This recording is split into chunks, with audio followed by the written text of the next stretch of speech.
부천 초등학생 시신 훼손 유기 사건과 관련해 아버지 최모 씨가 아들이 5살이었을 때부터 2년이 넘도록 폭행을 해왔던 것으로 드러났습니다. 경찰은 어제 아버지에 대해서 살인죄를 적용해 검찰에 넘겼습니다. 취재한 김승환 기자와 함께 자세한 얘기 나눠보겠습니다. 안녕하십니까? 네. 굉장히 안타까운 사건입니다만 이번 사건 좀 간략하게 정리를 해볼까요? 네, 그 경찰 수사 결과를 바탕으로 사건을 간략하게 정리해 보면 지난 2012년 4월에 학교에서 아들이 말썽을 피운다는 말을 듣고 부모는 일방적으로 학교에 보내지 않기 시작합니다. 그 네. 이후에도 계속 주 2, 3회씩 상습적으로 폭행이 계속됐는데요.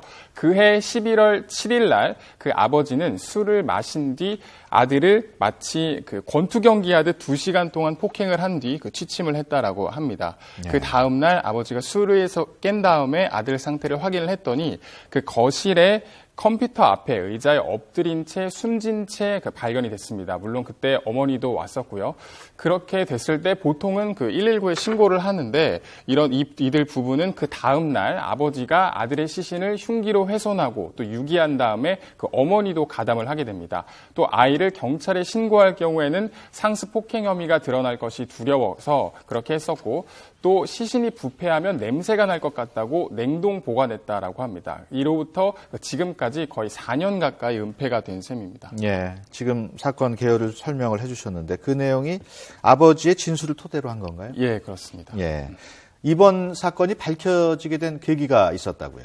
예, 하마터면 이번 사건이 아예 밝혀지지 못할 뻔하기도 했는데요. 네. 지난해 말 인천 11세 여아 학대 사건 아마 많은 분들이 기억하실 텐데요. 그 여파로 각 초등학교마다 장기 결석 아동에 대한 실태 조사를 시작을 합니다. 그래서 이 피해자 최군이 다니던 초등학교에서도 장학사가 파견이 됐는데 그래서 소재 파악을 위해서 어머니한테 전화를 하니까 굉장히 횡설수설했다라는 얘기가 있어서요. 그래서 예. 경찰에 수사를 요청을 했습니다. 그래서 관할서인 부천 원미경찰서가 최근에 부모를 조사하다가 시신을 토막을 내고 훼손해서 여러 곳, 공공화장실이라든지 여러 곳으로 옮겼다는 진술을 파악하게 됐고 예. 수색하던 과정 중에서 일부 시신을 발견하게 됐습니다. 예. 그 과정에서 관계기관들의 초기 대응이 좀 미흡했다 이런 사실이 드러났다고요?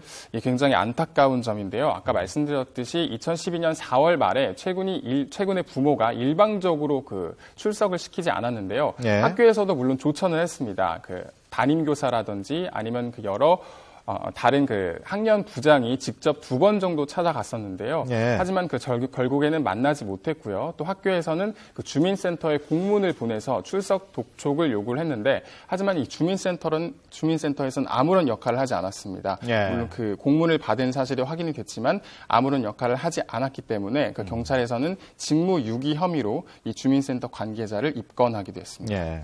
아무래도 아버지하고 어머니에게 좀 문제가 있었겠죠? 예, 많은 분들이 굉장히 끔찍한 일을 보고 아버지가 네. 사이코패스가 아니냐라고 생각하시는 분들도 있을 텐데요.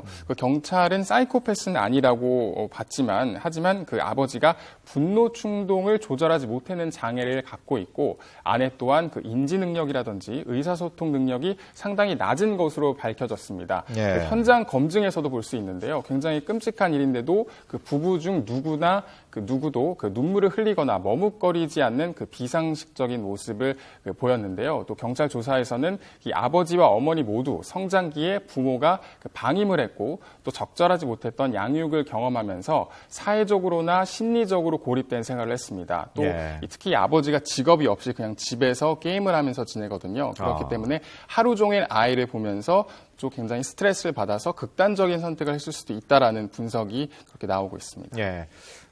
경찰은 일단 아버지에 대해서 살인죄를 적용했죠? 예, 살인죄가 적용이 되려면 물론 고의성이 입증이 돼야 됩니다. 네. 아버지는 자신이 진술한 데 따르면 살해할 고의가 없었다고 밝혔지만 진술에서는 이렇게 때리다가는 죽을 수도 있겠다라고 말을 했다고 합니다. 이것은 예. 사망 가능성에 대한 예상을 하고 또 사망을 해도 어쩔 수 없다라는 인식을 가지고 폭행을 했기 때문에 경찰은 그 살인 혐의를 적용을 했습니다. 하지만 그 법조계에서는 살인 혐의를 좀 적용하기 어렵다라는 의견이 있습니다. 물론 이것이 그 사건이 발생한 뒤 너무 많은 시간이 흘렀고 또 국가수에서 그 부검 결과를 보면은 시신에서 그 멍이나 상처로 인해서 변색이 발견돼서 외부 힘이 가해진 것으로 추정이 되지만 사망에 이를 만한 손상은 발견되지 않았기 때문에 다소 좀 어려울 수도 있다라고 보는 그 의견도 있습니다. 예. 이번 사건을 계기로 그 숨진 최군처럼 오랫동안 학교를 결석한 학생들을 뭐 파기돼야 할 텐데 어느 정도 파기되고 있습니까? 예, 그 뒤늦게 정부에서 그 장기 결석 아동에 대한 전수조사를 했는데요. 그 오랜 기간 학교에 나오지 않은 초등학생은 전국적으로 220명에 달한 것으로 조사가 됐습니다. 이 가운데 어디에 갔는지 행방이 묘연한 어린이는 6명 정도 파악이 됐고요. 뭐 경남 김해라든지 대전, 경기 화성 등 전국에 걸쳐 있어서 경찰은 이에 대한 추적을 계속하고 있습니다. 예. 지금까지 김승원 기자와 함께 얘기 나눴습니다. 오늘 말씀 고맙습니다.